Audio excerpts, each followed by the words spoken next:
कि जब कमली वाले पर कोई अनाप शनाप बकता है तो कोई नहीं बोलता। उद्धव ठाकरे के बारे में अगर कोई बोलेगा तो उसके घर को जाकर उसको धमकी दी जाएगी या उसके मुंह पर कालिक फेंकी जाएगी। शरद पवार पर कोई बोलेगा तो थप्पड़ मारा जाएगा। शरद पवार के बारे में कोई लिखेगा तो उस एक्ट्रेस को जेल में डाल दिया गया।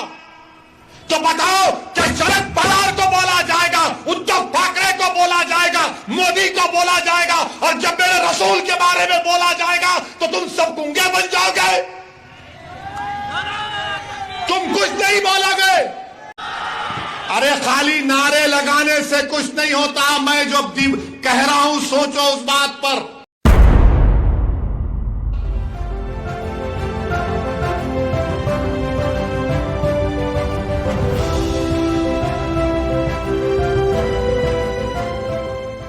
मुसलमानों के खिलाफ एक ऐलान जंग कर चुके हैं, ऐलान जंग कर चुके हैं, और हमारी हर तहजीब की हर निशानी को मिटाना चाहते हैं, हर चीज को मिटा देना चाहते हैं। हलाल गोश्त देश के लिए खतरा, हिजाब देश के लिए खतरा, दाढ़ी देश के लिए खतरा, टोपी देश के लिए खतरा, मस्जिदें देश के लिए खतरा, मस्जिद की मीनारें देश के लिए खतरा, मस्जिद की अज़ान की आवाज देश के लिए खतरा, सब चीज खतरा है देश के लिए। और इस बात में आप देख लो, जब ये बातें हो रही हैं तो क्या कांग्रेस कुछ बोलती, क्या राष्ट्रवादी कुछ बोलती है, क्या शिवसेना कुछ बोलती है, क्या समाजवादी कुछ बोलती है, क्या आम आदमी पार्टी कुछ बोलती है? कोई अपने आप को सेकुलर पार्टी बोलने वाले कुछ नहीं बोलेंगे। हलाल पे गोश्त पे नहीं बोलेंगे, हिजाब पे नहीं बोलेंगे, अज़ान पे नहीं बोलेंगे, ज्ञानवापी मस्जिद को छीनने की बात पर नहीं बोलेंगे। क्यों नहीं बोलेंगे? मुसलमान को डराओ, वो तो हमारा कैदी है, और हम ज्यादा बोलेंगे तो हमारा हिंदू वोट हमको नहीं मिलेगा।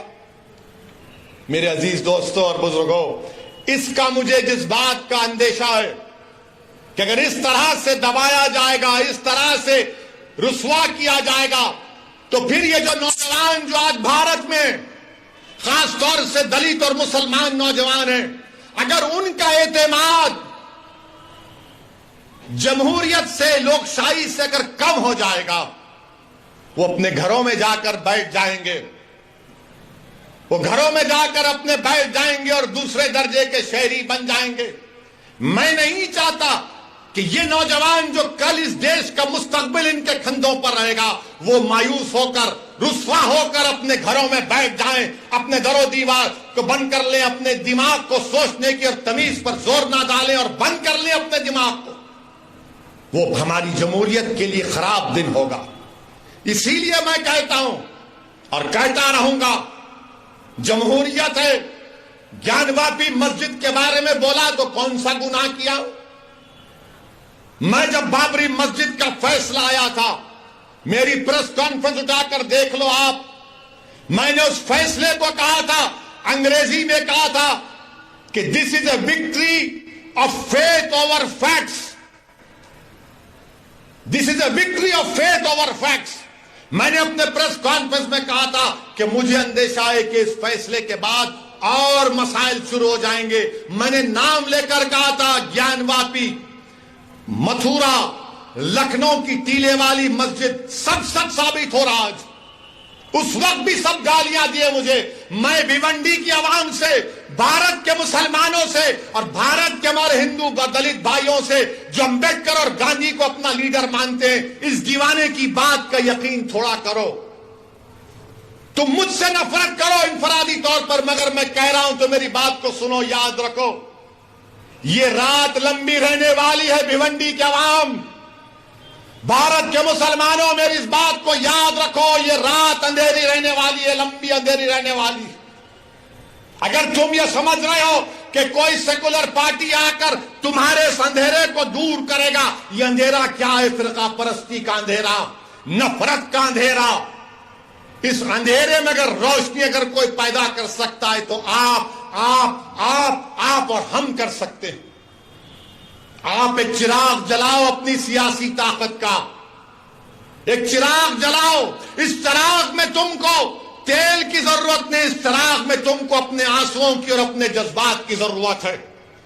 तुम एक चिराग जलाओ इन तूफानों में, इन नफरत के तूफानों में, इस चिराग को जलाओ और अपनी रोशनी से तमाम माहौल को मुनव्वर कर दो। अगर आज आप खामोश बैठ जाएंगे तो फिर आने वाली नस्ल आपको जवाब नहीं देगी, आपको जवाब देना पड़ेगा। मेरे अजीज दोस्तों और बुजुर्गों, हिजाब, हलाल गोश्त, मस्जिद, अज़ान, CAA सब पे होते होते अब टीवी पर अल्लाह के रसूल सल्लल्लाहु अलैहि वसल्लम की शान में बकवास भी हो रही। एक अंग्रेजी टीवी चैनल के ऊपर भारतीय जनता पार्टी के स्पोक्स पर्सन एक मोहतरमा साहिबा ने रहमतुल्लाह अलमीन सल्लल्लाहु अलैहि वसल्लम पर अनाप शनाप बोल दिया, हमारी उम्मत की मां पर कुछ बोल दिया। मैं पूछना चाहता हूं क्यों नहीं कांग्रेस बोलती इसके ऊपर, इसके खिलाफ? क्यों नहीं राष्ट्रवादी इस पर कुछ बोलती है? कौन बोलता है? मुसलमान ही बोलता है, असदुद्दीन ओवैसी बोलता है। हैदराबाद में आज कमिश्नर ऑफ पुलिस हैदराबाद के पास एक कुल जमाती डेलीगेशन गया, मगर आपको बता रहा हूं और आप गवाह हैं मेरी इस बात का कि जब कमली वाले पर कोई अनाप शनाप बकता है तो कोई नहीं बोलता। उद्धव ठाकरे के बारे में अगर कोई बोलेगा तो उसके घर को जाकर उसको धमकी दी जाएगी या उसके मुंह पर कालिक फेंकी जाएगी। शरद पवार पर कोई बोलेगा तो थप्पड़ मारा जाएगा। शरद पवार के बारे में कोई लिखेगा तो उस एक्ट्रेस को जेल में डाल दिया गया। तो बताओ कि शरद पवार को बोला जाएगा, उद्धव ठाकरे को बोला जाएगा, मोदी को बोला जाएगा, और जब मेरे रसूल के बारे में बोला जाएगा तो तुम सब गूंगे बन जाओगे, तुम कुछ नहीं बोलोगे। मैं आपसे मुखातिब नहीं हूं, मैं इख्तिदार की कुर्सियों पर बैठने वालों से पूछ रहा हूं, बताओ, बोलो। शरद पवार के बारे में बोले तो थप्पड़ मारकर ऐनक तोड़ दिए, उस एक्ट्रेस ने कुछ कहा तो जेल में डाल दिए, मोदी के खिलाफ लिखे तो जेल में डालते हैं, योगी के खिलाफ कुछ बोले तो जेल में डालते हैं, और रसूल अल्लाह सल्लल्लाहु अलैहि वसल्लम की शान में को अनाप शनाप बकता है। अरे खाली नारे लगाने से कुछ नहीं होता। मैं जो कह रहा हूं सोचो उस बात पर। जब अल्लाह अकबर कहते ना तो उसके माने समझो। मेरे अजीज दोस्तों और बुजुर्गों, आपकी खामोशी मुझे शिकवा इन तमाम पार्टी से नहीं है, मैं आपसे शिकायत कर रहा हूं। मैं आपके सामने अपना दर्द बयान कर रहा हूं। मैं अपनों के दरमियान में खड़े होकर आपसे भीख मांग रहा हूं। मुझे उनसे उम्मीद नहीं है, मुझे आपसे उम्मीद है। अगर मेरी बात कड़वी लग रही तो अपना एक दीवाना बेटा और भाई समझकर माफ कर दो, मगर मेरा हक बनता है कि मैं तुम्हारे सामने बोलूं। अगर तुम्हारे सामने नहीं बोलूं तो कहां जाकर बोलूं, बताओ।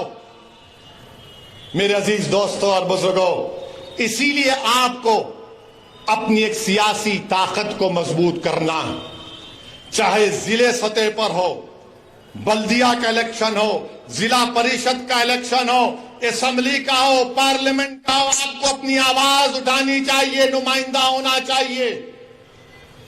मत जाओ इन लोगों की बातों में कि ओवैसी खड़ा होगा तो उन्होंने जीत जाएंगे। अरे जब मैं नहीं भी खड़ा हो रहा हूं तो जीत रहे ना। मुबारकपुर से ताल्लुक रखने वाले कितने यहां पर बताओ, हाथ उठाओ। मुबारकपुर से कितने लोग हैं कि जामिया अशरफिया की बिल्डिंग को तोड़ा गया, कुछ समाजवादी के लोग बोले? नहीं बोलेंगे। फिर आप क्या करेंगे? नहीं इलेक्शन आए, नहीं ओवैसी बोलता अच्छा भाई, मगर अब क्या करेंगे? आप याद रखो, आप हुकूमतों को नहीं बदल सकते, आप अपने नुमाइंदों को कामयाब कर सकते हैं। आपको अपने नुमाइंदों को कामयाब करना है, और हम भारत के प्रधानमंत्री से अपील कर रहे हैं, रिक्वेस्ट कर रहे हैं कि देश के प्रधानमंत्री आप अपने नेशनल स्पोक्स पर्सन के खिलाफ एक्शन लीजिए। अगर आप सबका साथ, सबका विकास, सबका विश्वास की बात करते हैं, आप हमारे खिलाफ रहिए, मगर इतना नफरत मत करिए कि जिसके नाम का सदका हम खाते हैं आप उनके नाम के बारे में अनाप शनाप बक दें।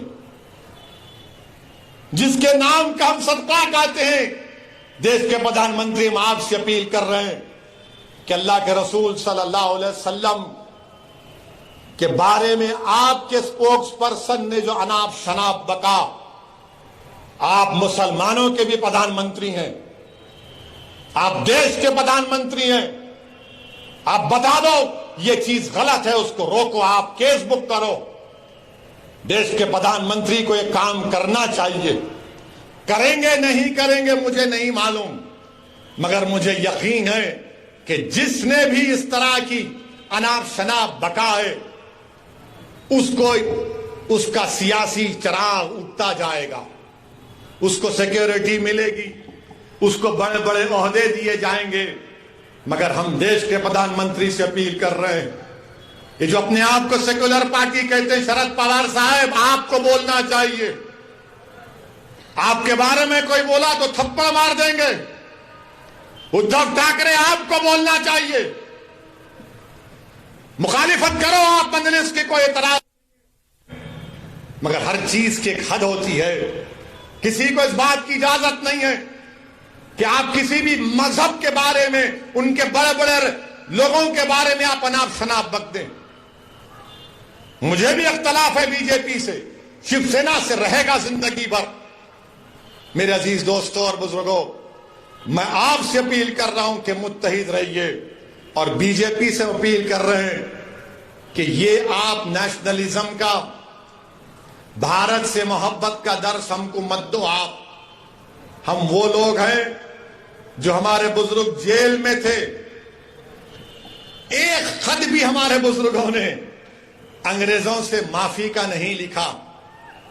क्या अल्लामा फजले खैराबादी ने काला पानी की सजा में को अंग्रेजों को खत लिखा? फांसी पर चढ़ गए मोदी जी, अंग्रेजों के खिलाफ माफी नहीं मांगी, पेंशन नहीं लिया अंग्रेजों के खिलाफ, अंग्रेजों से अंग्रेज का घर नहीं लिए।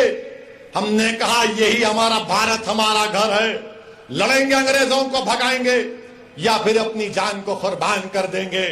और जिस शख्स का तुम जश्न मना रहे हो, क्या उसका नाम महात्मा गांधी के कपूर इंक्वायरी कमीशन में नहीं आया, जो महात्मा गांधी के कत्ल में कॉन्स्पिरेटर है?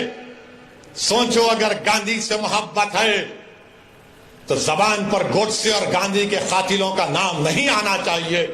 मेरे अजीज दोस्तों और बुजुर्गों, आपका बेहद शुक्रिया कि आप तशरीफ लाए, और आपसे अपील करता हूं कि अपनी दुआओं में खालिद गुड्डू के लिए और नवाब मलिक के लिए दुआ करिए। अस्सलाम वालेकुम व रहमतुल्लाह।